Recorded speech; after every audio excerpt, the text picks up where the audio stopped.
Good morning. Welcome to the Senate Intelligence Committee Annual Worldwide Threats Hearing. I'd like to begin by welcoming our esteemed panel of witnesses, the Director of National Intelligence, Tulsi Gabbard, the CIA Director, John Ratcliffe, the FBI Director, Kash Patel, the Director of the National Security Agency and Commander of U.S. Cyber Command, General Tim Hawk, and the Defense Intelligence Agency Director, Lieutenant General Jeffrey Cruz. Thank you all for your appearance. Thank you for your leadership.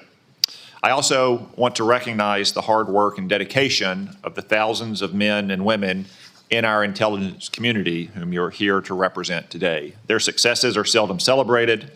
Their accomplishments are often unseen. But our nation is grateful to each one for the vital work they do to keep our nation safe, prosperous, and free. Our annual Worldwide Threats hearing allows for the American people to receive an unvarnished and unbiased account of the real and present dangers that our nation faces.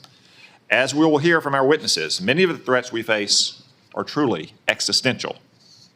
Communist China is actively working to replace the United States as the world's dominant superpower. China uses coercive military, economic, and influence operations, short of war, to shape a world favorable to its interests and hostile to ours. These methods include the biggest peacetime military buildup in history, rapidly expanding its nuclear forces, providing critical assistance to help Russia withstand U.S. sanctions, obscuring its role in accelerating the spread of COVID-19 beyond Wuhan, turning a blind eye to Chinese companies that enable the production of fentanyl flooding into the United States, and putting space weapons on orbit, among other tactics. Iran, despite setbacks inflicted on its so-called axis of resistance by Israel over the last year, still aims to destroy what it calls the little Satan, the State of Israel, and what it calls the great Satan, the United States. It continues to arm Yemeni rebels to attack global shipping, though these outlaws have suffered terrible losses over the last 2 weeks thanks to decisive action by President Trump and our brave troops. I commend the President, Mike Waltz, Pete Hegseth, and his entire national security team for these actions. Iran also continues its decades-long effort to develop surrogate networks inside the United States to threaten U.S. citizens. Furthermore, Iran's nuclear program continues apace. It's actively developing multiple space launch vehicles, which are little more than flimsy cover for an intercontinental ballistic missile program that could hit the United States in a matter of years. But all this will soon come to an end. The supreme leader of Iran now faces a stark choice, thanks to President Trump. The supreme leader can fully dismantle his nuclear program, or he can have it dismantled for him.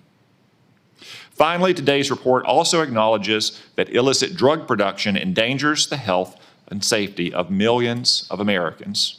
For the first time, the annual threat assessment lists foreign illicit drug actors as the very first threat to our country.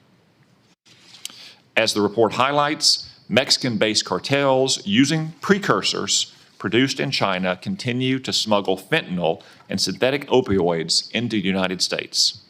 Last year alone, these deadly drugs tragically killed more than 52,000 Americans, more than the number killed in attacks by foreign terrorists or foreign nations.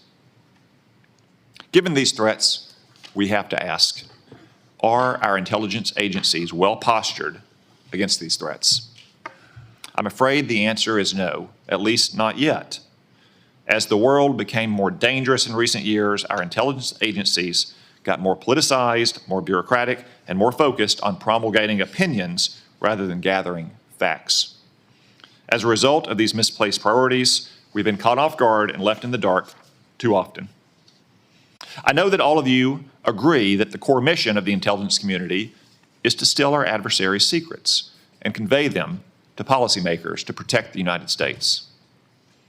At the same time, it's not the role of intelligence agencies to make policy, to justify presidential action, or to operate like other federal agencies.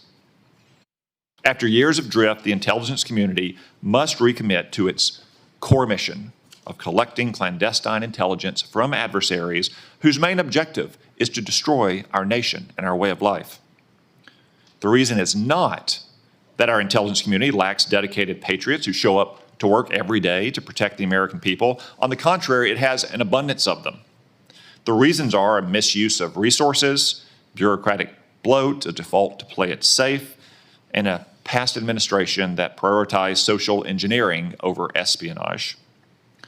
Coupled with recent failures, the finding in today's Worldwide Threat Report should be a wake-up call to all of us to get our house in order. The status quo is proving inadequate to provide the President and Congress with the intelligence needed to protect the American people.